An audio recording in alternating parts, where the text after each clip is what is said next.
Hello guys, in this session chapter 10 constructor and destructor part 1 we will discuss about the constructor and destructor. It is also a very important concept of OOPS programming, object oriented programming. और यहाँ पे अपन कौन सी पढ़ रहे हैं C++. तो C++ में constructor और डेस्ट्रक्टर का भी बहुत इंपॉर्टेंट रोल है. जब क्लास में ऑब्जेक्ट क्रिएट किया जाता है तो कंस्ट्रक्टर ऑटोमेटिकली कॉल हो जाता है जिसे डिफॉल्ट कंस्ट्रक्टर कहा जाता है. और जैसे ही मेंबर वेरिएबल और मेंबर मेथड्स का यूज होता है और यूज के बाद डिस्ट्रक्टर कॉल होता है मेमोरी को फ्री करवाने के लिए. So what is constructor? A class constructor is a special member function of a class that is executed whenever we create new object of that class. Mean जब किसी class का object बनाया जाता है तो कंस्ट्रक्टर कॉल होता है. और कंस्ट्रक्टर क्या है? एक स्पेशल मेंबर फंक्शन है. Constructor will have exact same name as class. Means अगर किसी क्लास का नाम स्टूडेंट है तो कंस्ट्रक्टर का नाम भी क्या होगा? स्टूडेंट. यानी क्लास का नेम और कंस्ट्रक्टर का नेम दोनों सेम होते हैं. It doesn't have any return type. और कंस्ट्रक्टर का कोई रिटर्न टाइप नहीं होता. Not even void. वॉइड भी नहीं होता. Constructor can be a very useful for setting initial value for certain number variables. और कंस्ट्रक्टर का यूज किस में किया जाता है? डिफॉल्ट वैल्यू सेट करने के लिए. लाइक मेन फंक्शन का रिटर्न टाइप वॉइड हो सकता है, इंट हो सकता है, लेकिन कंस्ट्रक्टर का कोई रिटर्न टाइप नहीं होगा, वॉइड भी नहीं. A constructor is a special member function that is used to initialize the object of its class. Means constructor क्या है? स्पेशल मेंबर फंक्शन है जो कि क्लास के ऑब्जेक्ट्स को इनिशियलाइज करने के काम आता है. It is called automatically when object of a class are created. Mean जब क्लास का ऑब्जेक्ट क्रिएट होता है कंस्ट्रक्टर ऑटोमेटिकली कॉल होता है. Special characteristics of constructor functions are. पहला है its name is same as class name. Constructor का name class के नेम के समान होता है. It must be declare in public section. और इसको हमेशा पब्लिक सेक्शन में डिक्लेयर करना चाहिए. Invoke automatically when object are created. जब ऑब्जेक्ट क्रिएट होता है तो ऑटोमेटिकली कॉल होता है. Do not have any return type, not even void, hence it can return any value. Means constructor का कोई रिटर्न टाइप नहीं होता और ना ही ये कोई वैल्यू रिटर्न कर सकता. It can't be inherited. और कंस्ट्रक्टर को इनहेरिट भी नहीं किया जा सकता. We can't access their address. और ना ही कंस्ट्रक्टर का एड्रेस एक्सेस किया जा सकता. एग्जाम्पल, यहां पे अपन ने क्लास पॉइंट ली और पब्लिक सेक्शन यानी पब्लिक एक्सेस मॉडिफायर है जिसमें मेंबर वेरिएबल इंट एक्स और वाई लिया. पॉइंट और वॉइड. इस पॉइंट का कोई रिटर्न टाइप नहीं है. आर्ग्यूमेंट में वॉइड पास किया है. इसका नेम और क्लास का नेम सेम है तो अपन समझ सकते हैं कि ये क्या है? कंस्ट्रक्टर. कंस्ट्रक्टर का नाम हमेशा क्लास के नेम के समान होगा. उसके बाद पॉइंट क्लास का नेम, स्कोप रिजोल्यूशन ऑपरेटर और पॉइंट कंस्ट्रक्टर का नेम और वॉइड रिटर्न टाइप. यानी अब कंस्ट्रक्टर को यहाँ क्या कर रहे हैं? डिफाइन कर रहे हैं क्लास के बाहर. और जब भी क्लास के बाहर किसी मेंबर मेथड या मेंबर वेरिएबल या कंस्ट्रक्टर को डिफाइन करते हैं तो क्लास का नेम और स्कोप रिजोल्यूशन ऑपरेटर यूज में लेते हैं. x equal to 0, y equal to 0 यानी डिफॉल्ट वैल्यू इनिशियलाइज कर दी.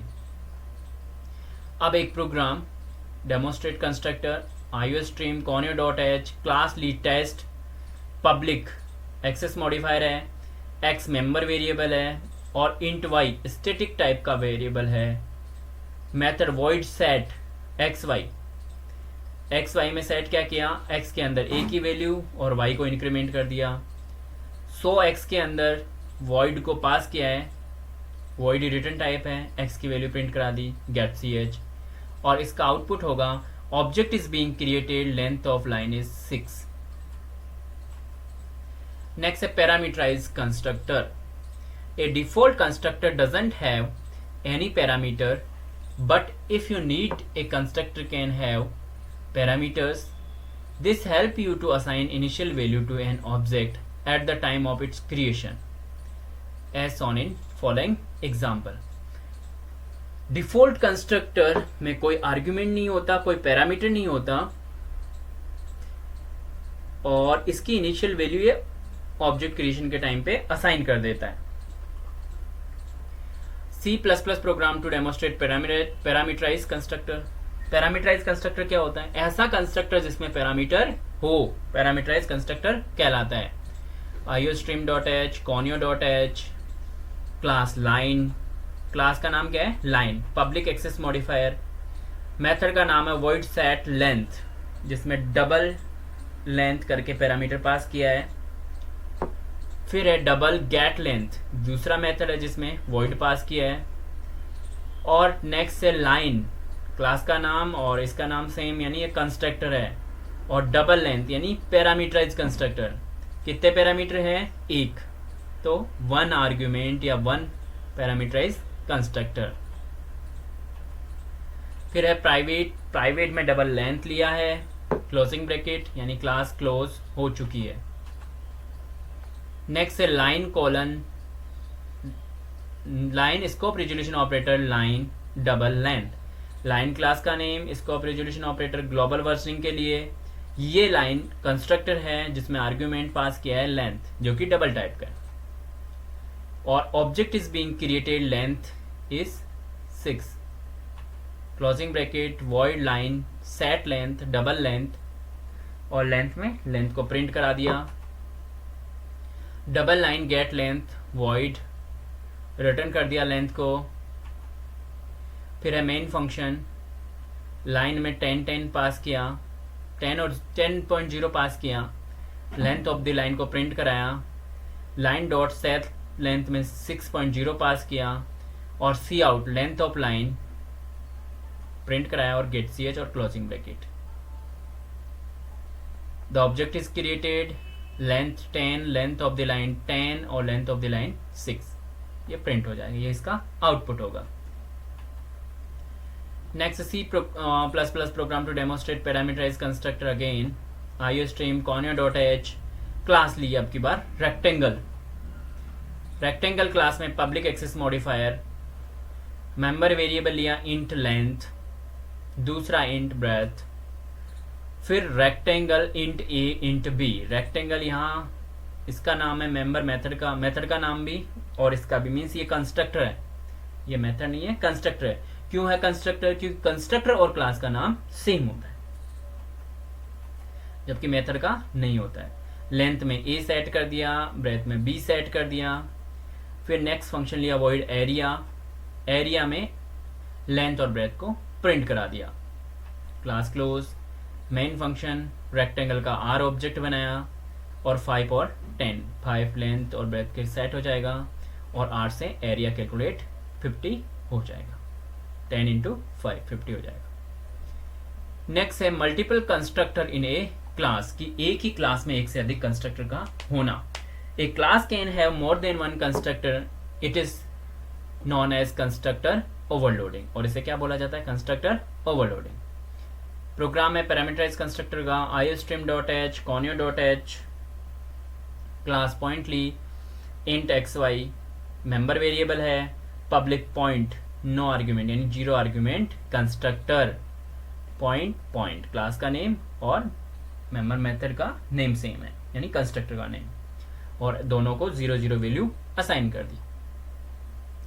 फिर पॉइंट इंट a, अब इसमें एक ही आर्ग्यूमेंट है तो ये वन आर्ग्यूमेंट कंस्ट्रक्टर हो गया. एक्स वाई दोनों को एक ही वैल्यू. फिर नेक्स्ट है point int m int n, इसमें 2 आर्ग्यूमेंट है तो ये 2 argument constructor. x equal to m, y equal to n, और सो फंक्शन में x और y की वैल्यू को प्रिंट करा दिया. Class close. Main function point p1 object बनाया, 0 आर्ग्यूमेंट कंस्ट्रक्टर कॉल होगा. p2 में 5 पास किया यानी 1 आर्ग्यूमेंट, तो 1 आर्ग्यूमेंट कंस्ट्रक्टर कॉल होगा. p3 जिसमें 2 आर्ग्यूमेंट पास किया तो 2 आर्ग्यूमेंट कंस्ट्रक्टर कॉल होगा. तो coordinate of p1 r p1 dot show, coordinate of p2 r p2 dot show, coordinate of p3 r p3 dot show get ch और closing bracket. तो output होगा coordinate of P1 are x और y दोनों की value 0, क्योंकि कुछ भी value pass नहीं की। P2 में 5 पास किया है तो x और y दोनों की वैल्यू 5 हो गई। और P3 में 7 और 11, तो x की वैल्यू 7 और y की वैल्यू 11 प्रिंट होगी। Please check the description link for related video and continue in the next part of the video. Thanks.